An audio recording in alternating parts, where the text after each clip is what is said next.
Hər kəsə salam. Gəlin 29-cu sualı sizlər üçün izah edim. Deməli 29-cu sualda düzgün cümləni bizdən seçməyimizi istəyir.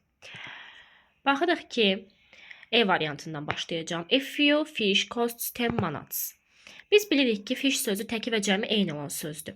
Yəni həm təki, həm cəmi fish formasında yazılır. A few isə kəmiyyət bildirən sözdür. Özündən sonra həmişə cəmisini tələb edir. Və burada qarşısında F işləndiyi üçün biz fişin cəm olduğunu əmin oluruq. Cəm isimlərin isə xəbəri sonunda S olaraq bitə bilməz. Çünki feilin sonunda S olaraq bitirirsə, indiki sadə zamanda bu təkdə olduğunu göstərir. Buna görə costs yox, cost olmalı idi. E variantını çıxırıq.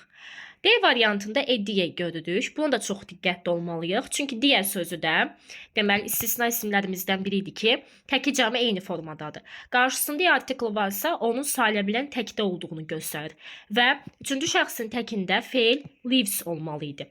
D-ni çıxırıq. Baxırıq ki, C-də such news needs a broad definition.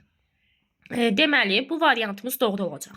Çünki niyə? Suchdan sonra isim gəlir, news sözü sayılmayan sözdür və feili, yəni təkdədir və feil də üçüncü şəxsin təkində sonunda S var. Deməli, doğru cavab olacaq C variantı. Gəlin baxaq B və A-nın nəyi səhvdir. B-də biz baxırıq ki, boots, yəni isim cəmdədir, lakin qarşısında zis işlənib. Zis yox, zis olmalı idi. Buna görə səhvdir. A variantında isə this close. Thisdən sonra cəm isim, lakin xəbərimiz doesn't yox, cəmdə don't olmalı idi. Çünki mübtədə xəbər uzlaşmasına görə mübtədə cəmdədirsə xəbər cəmdə, mübtədə təkdədirsə xəbər təkdə olur. Daha çox abituriyent, MİQ, sertifikasiya və aşağı sinif izahları üçün kanalımı izləyib abunə ola bilərsiniz. Sağ olun.